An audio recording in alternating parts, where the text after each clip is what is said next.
Hello नमस्कार दोस्तों, आप सभी का स्वागत है आज हमारे इस वीडियो में। बात करने वाले हैं कौन बनेगा करोड़पति सीजन 16 जूनियर रजिस्ट्रेशन के बारे में। तो यहाँ पर कई लोग मुझसे सवाल पूछ रहे थे कि जूनियर्स के रजिस्ट्रेशन कब से शुरू हो रहे हैं। तो यहाँ पर कल से 2 सितंबर से केबीसी जूनियर के रजिस्ट्रेशन शुरू हो रहे हैं। और यहाँ पर रजिस्ट्रेशन में आपको कितने सवाल पूछे जाएंगे और कितने जूनियर्स का वहाँ पर सिलेक्शन होगा, पूरी टर्म्स एंड कंडीशन मैं आपको बताने वाला हूँ इस वीडियो में। तो अगर आपने अभी तक चैनल सब्सक्राइब नहीं किया तो सब्सक्राइब कर लीजिए, क्योंकि आने वाली सभी अपडेट्स आपको चैनल के माध्यम से सबसे पहले दी जाएगी। तो यहाँ पर सबसे पहले बात कर लेते हैं कि जो जूनियर्स के रजिस्ट्रेशन है वो यहाँ पर कब से कब तक चलने वाले हैं। तो मैं आपको यहाँ पर जो जूनियर्स की रजिस्ट्रेशन की टर्म्स एंड कंडीशन है वो यहाँ पर मैं आपको सबसे पहले दिखा देना चाहता हूँ।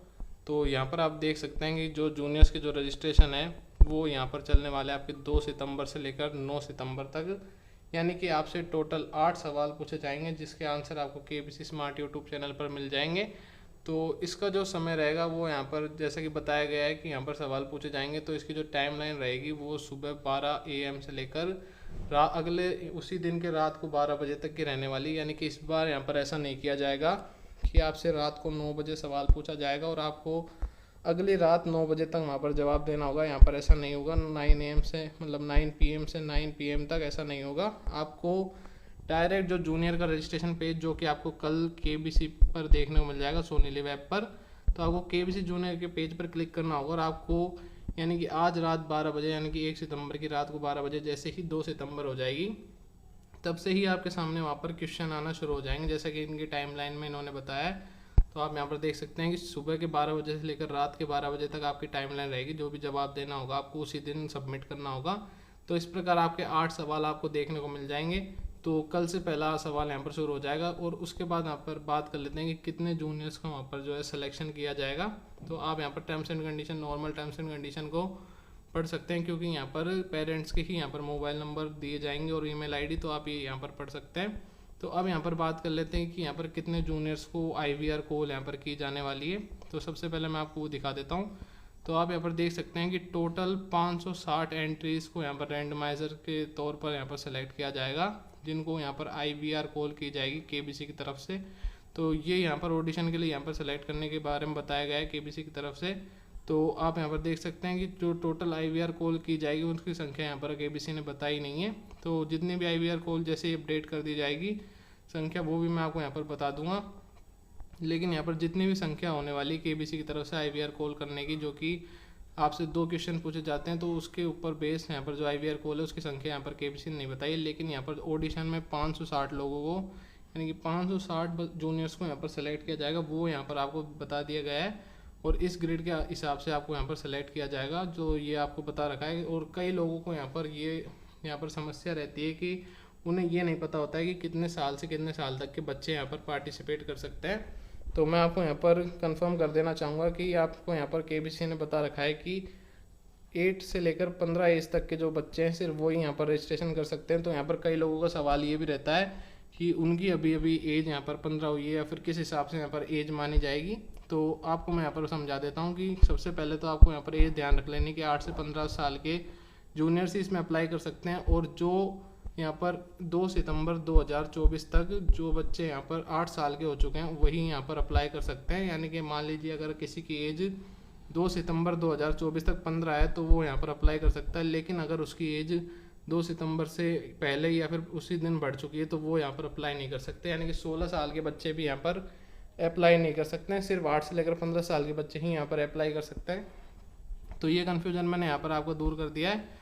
तो अब यहाँ पर आप देख सकते हैं कि इस तरीके से आपको वहाँ पर 560 वैलिड एंट्री को बुलाया जाएगा, जो कॉल की जाएगी। यानी कि आपको यहाँ पर IVR कॉल यहाँ पर लिख रखा है कि आपको 6 सितंबर से लेकर 13 सितंबर पे ही IVR कॉल की जाएगी। तो यहाँ पर साफ हो गया है कि आपको 6 सितंबर से लेकर 13 सितंबर के बीच में IVR कॉल की जाएगी और फिर आपको जो ग्राउंड ऑडिशन है उसके लिए यहाँ पर बुलाया जाएगा। तो जैसे ही इसकी अपडेट्स आएगी यानी कॉल आना शुरू होगी, उसकी रिकॉर्डिंग भी आपको हमारे चैनल के माध्यम से मिल जाएगी। और बाकी जो भी यहाँ पर टर्म्स एंड कंडीशन होती है कि जो आपको ऑडिशन में क्या लेकर जाना है, कौन से डॉक्यूमेंट्स आपको लेकर जाने हैं, तो उसके बारे में मैं आपको यहाँ पर आगे बता दूंगा। जैसे ऑडिशंस का यहाँ पर राउंड आएगा तो मैं आपको और भी यहाँ पर जो टर्म्स एंड कंडीशन है वो दिखा देता हूँ। तो जो भी 2 सितंबर से लेकर 9 सितंबर तक यहाँ पर क्वेश्चंस के आंसर देंगे उनको यहाँ पर कॉल की जाएगी ग्राउंड ऑडिशन के लिए और उन्हें अलग अलग जगह पर ग्राउंड ऑडिशन के लिए बुलाया जाएगा। तो IVR कॉल का फ्लो किस तरीके से रहने वाला है वो भी मैं आपको यहाँ पर बता देता हूँ। तो ऑडिशन को यहाँ पर 2 मौके और दिए जाएंगे, यानी कि आपको 3 बार कॉल किया जाएगा। अगर आप एक बार में नहीं उठाते हैं तो आपको एक बार फिर से कॉल किया जाएगा। तो जैसा कि मैंने आपको यहाँ पर बताया था कि जो भी लोग यहाँ पर एज के मामले में थोड़ा डाउट रख रहे हैं, तो उनको यहाँ पर मैं साफ दिखा देता हूँ कि टर्म्स एंड कंडीशन में भी लिख रखा है कि जिनकी एज 2 सितंबर 2024 तक हो चुकी है 8 साल, सिर्फ वही यहाँ पर रजिस्ट्रेशन कर सकते हैं। तो अगर मान लीजिए किसी की एज 11 साल और 5 महीने, तो उसकी वहाँ पर एज सिर्फ 11 साल ही मानी जाएगी, आप उसको 12 साल में काउंट नहीं कर सकते। तो यहाँ पर मैं आपको एक और डेमो दे देता हूँ कि अगर किसी की एज 11 साल 11 महीने है तो भी आपको वहाँ पर 11 ही एंटर करनी होगी, तो आपको वहाँ पर 12 वहाँ पर नहीं मानी जाएगी। तो फिर उसके बाद आपसे एज पूछी जाएगी जो कि 2 सितंबर तक, वो आपको वहाँ पर IVR कॉल में एंट्री कर देनी होगी। फिर उसके बाद आपसे पूछा जाएगा जूनियर का जेंडर, मेल फीमेल जो भी आपको वहाँ पर डाल देना होगा। फिर उसके बाद आपसे पूछा जाएगा कि आप ऑडिशन वेन्यू पर आने के लिए यहाँ पर तैयार है, तो आपको यस या नो पर क्लिक करना होगा। फिर उसके बाद आपसे पूछा जाएगा कि आप क्या यहाँ पर मुंबई पर शूट आने के लिए तैयार रहेंगे, यानी कि मुंबई शूट पर जाने के लिए आपको वहाँ पर तैयार रहेंगे, तो आपको यस और नो पर क्लिक कर देना होगा। तो आप यहाँ पर देख सकते हैं कि GK टेस्ट के बारे में यहाँ पर बताया गया है कि आपको वहाँ पर सुबह 9 बजे पहुँच जाना होगा। तो जैसा कि हमेशा यहाँ पर KBC में बताया जाता है कि आपको जब भी ग्राउंड ऑडिशन देना होता है तो KBC कहता है आपको वहाँ पर कॉल पर भी बताया जाएगा, ऑडिशन के कॉल में, कि आपको सुबह 9 बजे से पहले वहाँ पर पहुँच जाना होगा, यानी कि 9 AM से पहले आपको वहाँ पर पहुँच जाना होगा और 9 बजे वहाँ पर गेट बंद कर दिए जाएंगे। तो सब लोग यहाँ पर 8 बजे के समथिंग वहाँ पर पहुँचते हैं, लेकिन मैं आपसे यहाँ पर बताना चाहूँगा कि आप वहाँ पर सुबह 6 से 7 बजे के बीच में ही पहुँच जाएँ, ताकि आपका जो पर्सन इंटरव्यू राउंड का जो नंबर है वो आपको सबसे पहले वाला मिल सके, क्योंकि वहाँ पर 6 बजे से ही एंट्री शुरू कर दी जाती है KBC की तरफ से। तो जो लोग लेट पहुँचते हैं उनको वहाँ पर लेट वाला नंबर मिलता है। मान लीजिए आपको नंबर मिला 105 और किसी को नंबर मिला 496, तो बीच में से जो भी लोग टेस्ट में यहाँ पर हट जाएंगे, तो मान लीजिए कि एक ऑडिशन वेन्यू पर मात्र 200 जूनियर्स को बुलाया जाता है। तो मैं आपको यहाँ पर बता देता हूँ कि किसी का नंबर है 50 और किसी का नंबर है 175। तो जितने भी लोग वहाँ पर GK टेस्ट देंगे, जिसमें से टॉप 100 लोगों को वहाँ पर सेलेक्ट किया जाएगा जूनियर्स को, तो उनमें से जिसका जो यहाँ पर नंबर रहने वाला है उसी हिसाब से वहाँ पर पर्सन इंटरव्यू राउंड लिया जाएगा। इसलिए मैं आपको यहाँ पर बताना चाहूँगा कि अगर आपको 9 बजे का टाइम दिया गया है तो आप सुबह 6 या 7 बजे ही वहाँ पर पहुँच जाएँ, ताकि आपकी एंट्री जल्दी से हो सके और आपको वहाँ पर जल्दी और पर्सन इंटरव्यू राउंड देने का मौका मिले। क्योंकि कई बार KBC के जो ऑडिशन है वो रात को वहाँ पर काफ़ी लेट तक चलते हैं, क्योंकि लोगों का यहाँ पर जहाँ पर वेन्यू आता है वहाँ पर वो टिकट करा लेते हैं उसी सेम डे की वापस रिटर्न की, लेकिन वहाँ पर उनका जो ऑडिशन है वो कंप्लीट नहीं हो पाता है, इसलिए उनको वहाँ पर थोड़ी दिक्कत आती है। तो इसलिए मैं आपसे यहाँ पर कहना चाहूँगा कि आप जितना जल्दी हो सके 6 बजे तक वहाँ पर पहुँच जाएँ, ताकि आपकी एंट्री जल्दी हो और आपका पर्सन इंटरव्यू राउंड भी वहाँ पर जल्दी कंप्लीट किया जा सके।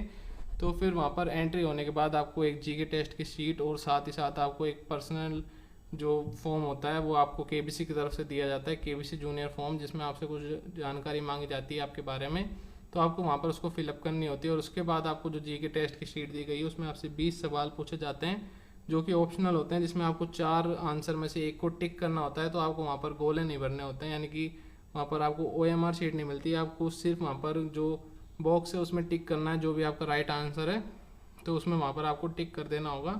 तो यहाँ पर जो GK टेस्ट में जो टॉप 100 ऑडिशन, यानी कि जो 100 जूनियर्स जो कि ज़्यादा स्कोर करेंगे उनको वहाँ पर मौका दिया जाएगा पर्सन इंटरव्यू राउंड देने का। जैसा कि आपको यहाँ पर दिखा रखा है KBC ने, टॉप 100 जूनियर्स को ही वहाँ पर मौका मिलेगा। मान लीजिए कितने भी जूनियर्स को एक ऑडिशन वेन्यू पर बुलाया जाएगा, तो वहाँ पर जो टॉप 100 ऑडिशन ही होंगे यानी जूनियर्स, तो उनको वहाँ पर मौका मिलेगा पर्सन इंटरव्यू राउंड देने का, जो कि आपके रिटर्न टेस्ट के आधार पर चुने जाएंगे, जो कि वहाँ पर आपको कट ऑफ निकाली जाएगी। जैसे भी आपका वहाँ पर कट ऑफ रहती है तो उससे ज़्यादा स्कोर करने वाले हाईएस्ट 100 लोगों को वहाँ पर सेलेक्ट किया जाएगा।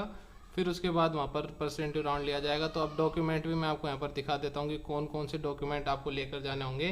तो आपको जूनियर की 4 पासपोर्ट साइज फ़ोटोग्राफ यहाँ पर लेकर जानी होगी। साथ ही साथ आपको जो नेम प्रूफ है उसके लिए यहाँ पर आपको बर्थ सर्टिफिकेट के साथ स्कूल की मार्कशीट या फिर आधार कार्ड या फिर पासपोर्ट, इनमें से कोई सा भी आप एक ले जा सकते हैं। और वैलिड एड्रेस प्रूफ के लिए आपको इन 6 में से एक कोई सा भी यहाँ पर ले जा सकते हैं। फिर उसके बाद आपको यहाँ पर जो रजिस्ट्रेशन मोबाइल नंबर है उसकी यहाँ पर कॉपी यहाँ पर KBC हमेशा यहाँ पर दिखाता है रजिस्ट्रेशन में, लेकिन वहाँ पर आपसे मांगी नहीं जाती है, इसलिए आपको सिर्फ आधार कार्ड ही अपने साथ ले जाना है। और आप एक वैलिड प्रूफ में एक अलग से राशन कार्ड को साथ में ले जा सकते हैं।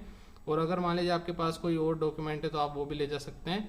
तो फिर उसके बाद आपसे यहाँ पर पूछा जाता है कि जो पेरेंट और या फिर कोई लीगल गार्डियन जैसे किसी ने अडॉप्ट किया है तो उनका जो गार्डियन सर्टिफिकेट है तो वो भी आप वहाँ पर ले जा सकते हैं, जो अगर किसी का ऐसा स्टेटस है।